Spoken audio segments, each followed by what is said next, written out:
সারা বিশ্বে ২৫৯ মিলিয়ন তরুণ রয়েছে যারা কিনা কর্মসংস্থান এবং প্রশিক্ষণের বাইরে রয়েছে।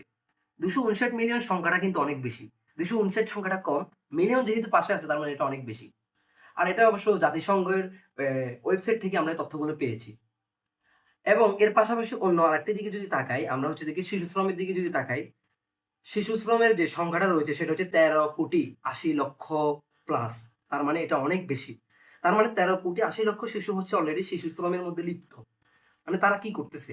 তারা হচ্ছে কি বিশেষ করে তার মধ্যে ৫,৪০,০০,০০০ শিশু রয়েছে যারা কিনা একদম যে আমাদের কারখানা আছে, কারখানার মধ্যে তারা কাজ করতে হচ্ছে। তারা পড়াশোনা করতেছে না। তারা হচ্ছে যে কোনো প্রশিক্ষণ পাচ্ছে না। তারা কিছুই পারতেছে না। তাদের অল্প বয়সে তাদের জীবনটা ধ্বংস হয়ে যাচ্ছে। এবং এটা আমাদের দেশের জন্য এবং আমাদের জাতির জন্য একটি খুবই বেদনাদায়ক একটি বিষয়। এবং এটার অবশ্য সমাধানও আছে। যাই হোক আমরা আজকে এরকম ৪টা পয়েন্ট নিয়ে আজকে আমরা কথা বলব। ৫টা পয়েন্টের মধ্যে ১ম পয়েন্ট হচ্ছে অর্থনৈতিক প্রবৃদ্ধির ধীরগতি। ২০২৫ সালে বৈশ্বিক মাথাপিছু জিডিপি প্রবৃদ্ধি কমে মাত্র 1.5% এ নামতে পারে বলে আশঙ্কা করা হচ্ছে। স্বল্পোন্নত দেশগুলোতে প্রবৃদ্ধির লক্ষ্যমাত্রা ৭% থাকলেও তা বর্তমানে প্রায় 3.1% এর আশেপাশে আটকে আছে। পয়েন্ট নাম্বার ২, অনিরাপদ ও অপ্রাতিষ্ঠানিক কর্মসংস্থান।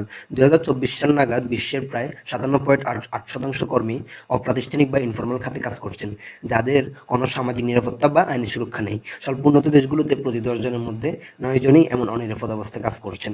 পয়েন্ট নাম্বার ৩, শিশু শ্রম ও বেকারত্ব। বর্তমানে বিশ্বে প্রায় ১৩,৮০,০০,০০০ শিশু শ্রমে লিপ্ত আছে, যার মধ্যে ৫,৪০,০০,০০০ শিশু অত্যন্ত বিপজ্জনক কাজ করছে। এছাড়া বিশ্বে প্রায় ২০ কোটি মানুষ বর্তমানে বেকার। পয়েন্ট নাম্বার ৪, তরুণ প্রজন্মের শিক্ষা ও প্রশিক্ষণের অভাব। এটা হচ্ছে বিশ্বের প্রায় ২৫৯ মিলিয়ন তরুণ বর্তমানে শিক্ষা, প্রশিক্ষণ বা কর্মসংস্থানের বাইরে রয়েছে। বিশেষ করে নারীরা পুরুষের তুলনায় দ্বিগুণ হারে এই সমস্যার শিকার হচ্ছে। পয়েন্ট নাম্বার শ্রমিক অধিকারের অবনতি। ২০১৫ থেকে ২০২৩ সালের মধ্যে বিশ্বব্যাপী শ্রমিক অধিকার ও নাগরিক স্বাধীনতার সুরক্ষা প্রায় ৭% কমেছে। যাই হোক, এখন হচ্ছে আমরা সলিউশনের দিকে আসি। এটা কি সমাধান নাই? অবশ্যই সমাধান আছে। এটার সমাধান এমনভাবে আছে যে সমাধানগুলো আমরা চাইলে করতে পারবো। কিন্তু আমরা এগুলোর দিকে মনোযোগ দিচ্ছি না। সমাধানগুলো তাহলে কি, কি? যেমন ৩ টি মনোযোগ্যতা যেগুলো হচ্ছে কমিউনিকেশন স্কিলটা আমাদেরকে কি অবশ্যই শিখতে হবে। কমিউনিকেশন স্কিলটা যার মধ্যে আছে সে লাইফের অনেক সেরা পর্যায়ে যাইতে পারবে এবং অনেক বড় কাজগুলো করতে পারবে। কমিউনিকেশন স্কিলটা হয়তো ছোট্ট মনে হলেও এটা সফট স্কিলটা অনেক কাজে লাগবে। সেকেন্ড হচ্ছে যে আমাদের কম্পিউটার কিংবা আইটি ছোট স্কিলগুলো শিখতে হবে। কমিউনিকেশন স্কিল এবং লিডারশিপ স্কিল, ম্যানেজমেন্ট স্কিল এবং বেসিক কম্পিউটার স্কিল এগুলো শিখা। এর ২ নম্বর আরেকটা পয়েন্ট যদি বলি, শ্রমিক অধিকার ও লিভিং ওয়েজ। মানে হচ্ছে আমরা হচ্ছে যে কি করি? ৮ ঘন্টার মতো আমরা জব করি। বিশেষ করে পার্ট টাইম জব মানে হচ্ছে যে কি ৪ ঘন্টা।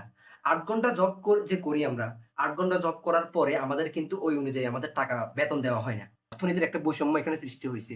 তারপর আরেকটা অর্থনৈতিক বৈষম্য। দেখা গেছে একজন ছেলে ৮ ঘন্টা কাজ করছে। সেম কাজ, সেম বয়স, সেম। শুধুমাত্র লিঙ্গ বেশ কম। সে একজন পুরুষ, ওই কারণে তাকে একটু বেশি দিছে। আর আরেকজন মেয়ে সেম কাজই করছে, সবই ঠিক। কিন্তু সে মেয়ে হওয়ার কারণে তাকে টাকা কম দিছে। এটা অবশ্য অর্থনৈতিক একটা বৈষম্য। Thank you so much zero অলিম্পিয়াডকে, যে জিরো অলিম্পিয়াড আজকে আমাদেরকে এইটা নিয়ে কথা বলতে পারার যে একটা সুযোগ করে দিয়েছে, ওইজন্য আমরা আবারও ধন্যবাদ দিচ্ছি জিরো অলিম্পিয়াডকে এবং এটার প্রতিষ্ঠাতা ফাতিহা আয়াতকে। Thank you. আসসালামু আলাইকুম ওয়া রাহমাতুল্লাহ।